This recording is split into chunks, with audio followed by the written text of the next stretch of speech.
मुंबई महानगरपालिका वगळता राज्यातील सर्व महानगरपालिकांमध्ये 4 सदस्यीय प्रभाग पद्धती लागू करण्याचं विधेयक विधानसभेत शुक्रवारी मंजूर करण्यात आलं।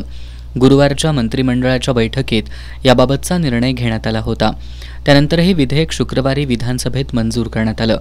महाविकास आघाडी सरकारच्या काळात मुंबई वगळता इतर महापालिकांमध्ये 3 सदस्यीय प्रभाग पद्धत लागू केली होती। आता महायुती सरकारनं तो निर्णय बदलून 4 सदस्यीय प्रभाग पद्धती लागू केली आहे।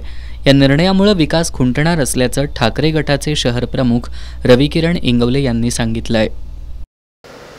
त्याचा संदर्भ असा येतो की समजा एका प्रभागात 4 नगरसेवक असतील तर ते अंडरस्टँडिंगमध्ये काम करतील का?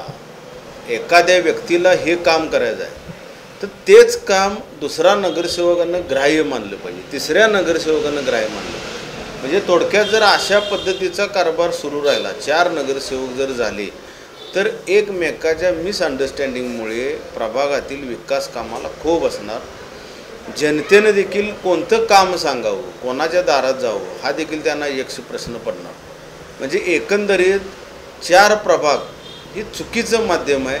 सिंगल प्रभाग जास्तीत 2 प्रभाग ठीक आहे, पण 4 प्रभाग 4 नगरसेवक 4 वेगवेगळी माध्यमं 4 वेगवेगळ्या पक्षाचे लोक निवडून आल्यानंतर कोल्हापूर शहराचा विकास हा 100% खुंटणार आहे।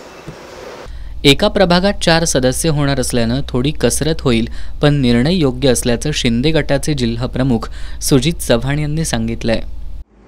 स्थानिक स्वराज्य संस्थेच्या ज्या इलेक्शन आहेत त्या इलेक्शनच्या बाबतीत 4 प्रभाग निहाय असा जो निर्णय घेतलेला आहे तो पूर्ण विचारधाने घेतला असेल, परंतु पूर्वी 1 प्रभाग निहाय इलेक्शन व्हायची पण तो सर्वसामान्य कार्यकर्ता लढायचा।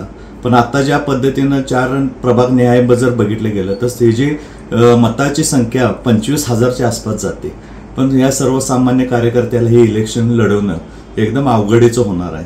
परंतु शासनाने जो निर्णय घेतला असेल पूर्ण विचाराने घेतला असेल, या विचाराचं माझ्यासारख्या कार्यकर्त्याला आणि माझ्यासारख्या पदाधिकाऱ्याला स्वागतनिहायच असेल, कारण जो उमेदवार देणार आहे तो पक्ष विचार करूनच देणार आहे। अशा पद्धतीचा हा निर्णय आहे।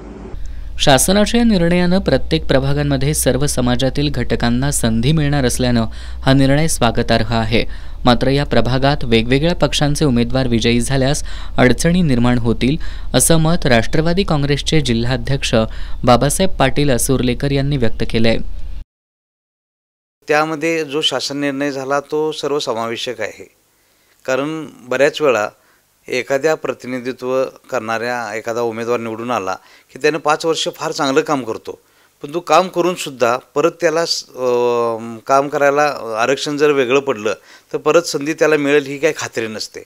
परंतु यामध्ये काय झालं, प्रत्येक घटकाला यामध्ये सर्वसमावेशक संधी मिळणार आहे। म्हणजे त्यामध्ये ओबीसी असणार आहे, सामाजिक न्याय मागासवर्गीय असणार आहे, ओपन असणार आहे, महिला असणार आहे। त्यामुळं जरी 5 वर्ष चांगलं काम केलं तर पुढं भविष्यामध्ये आपल्याला संधी मिळेल या दृष्टीनं आपल्या वार्डामध्ये फार चांगलं काम प्रत्येक नगरसेवकाला त्या ठिकाणी काम करायला संधी मिळेल। आणि यामध्ये फक्त अडचणीचं एकच आहे की आपण केलेलं काम हे उठावदार होण्यासाठी जर वेगवेगळ्या पक्षातील जर त्या ठिकाणी उमेदवार निवडून आले तर त्या ठिकाणी आपल्याला काम करायला थोडीशी अडचण होईल, परंतु शासनानं निर्णय घेतलेला फार चांगला निर्णय आहे। काँग्रेसचे शहर प्रमुख सचिन चव्हाण यांनी शासनाचा हा निर्णय चुकीचा असल्याचं सांगितलंय। एकंदरीत शासनाच्या या निर्णयामुळे कोल्हापूरच्या राजकीय वर्तुळात कहीं खुशी कहीं गम अशी परिस्थिती आहे।